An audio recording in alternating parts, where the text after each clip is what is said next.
दोस्तों, हमारे चैनल पर आप सभी का स्वागत है। हम लोग नाच के चुटकिला गाना गाने जा रहे हैं। आप लोग देखिए, कमेंट कीजिएगा। बहुत सुंदर गाना बा। पूरा वीडियो देखिएगा। थोड़ा समय निकाल के हमारे चैनल पर भी आप लोग ध्यान दीजिए। जो गलती को क्षमा करें। सब लोग एक ही तरह से नहीं गाते हैं, थोड़ा हमारा भी गाना आप लोग देखिए। पति जी गुस्सा गए हैं तो पत्नी जी मनावतड़ी किसी का पति गुस्सा जाते हैं, थोड़ा डर लगता है। सखी सजवा से सैयरे सियाइल बान जियरा डेराइल बानना। सखी सजवा से सैयरी सियाइल बान जियरा डेराइल बानना। सैया कहे धना खाना बना दो, सैया कहे धना जाना बनाई दो, जना बनाई दो हो जवना बनाई दो। सैया कहे धना जवना बनाई दो, जवना बनाई दो हो जवना बनाई दो। सैया कहे धना जवना बनाई दो। सखी बोरवा के पिसना ओराइल बान जियरा डेराइल बानना। पिसना में कैसे बनाई? सखी बोरवा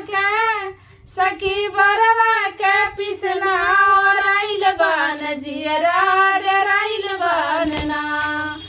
सखी सजवा से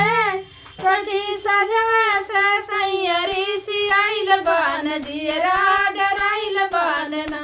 सखी सजवा से सैयरी सियाइल बान जियरा डेराइल बानना। सैया कहे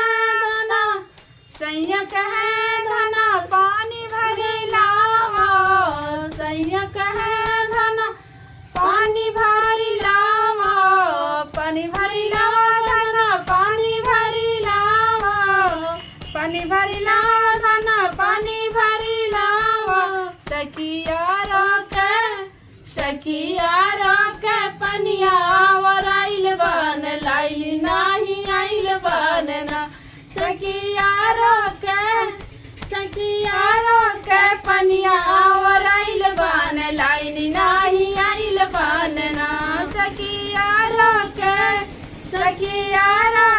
पनिया ओराइल बान लाई नाही आइल बानना। सखी सजवा से सैयरी सियाइल बाने। सखी सजवा से सैयरी सियाइल बानी जियरा डेराइल बानना। सखी सजवा से सैयरी सियाइल बानी जियरा डेराइल बानना। सैया कहे धना बिरवा जोराई दो, सैया कहे धना बिरवा जोराई दो, बिरवा जोराई दो हो बिरवा जोराई दो, बिरवा जोराई दो हो बिरवा जोराई दो। सखी जरदा के पनवा ओराइल बान जियरा डेराइल बानना। सखी जरदा के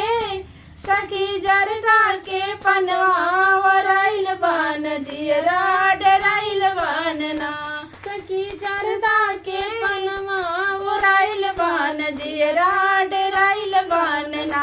सखी सजवा से सैयरी सियाइल बान जियरा डेराइल बानना। सखी सजवा से सैयरी सियाइल बान जियरा डेराइल बानना। सैया कहे धना सेज लगाई दो, सैया कहे धना सेज लगाई दो, सेज लगाई दो हो सेज लगाई दो, सेज लगाई दो हो सेज लगाई दो। सखी बेडवा के चदरा फटल बान जियरा डेराइल बानना। सखी बेटवा के सीट फाट गइल बान जियरा डेराइल बानना सखी बेटवा के सीट फाट गइल बान जियरा डेराइल बानना सखी सजवा से सैयरी सियाइल बान जियरा डेराइल बानना सखी सजवा से सैयरी सियाइल बान जियरा डेराइल बानना।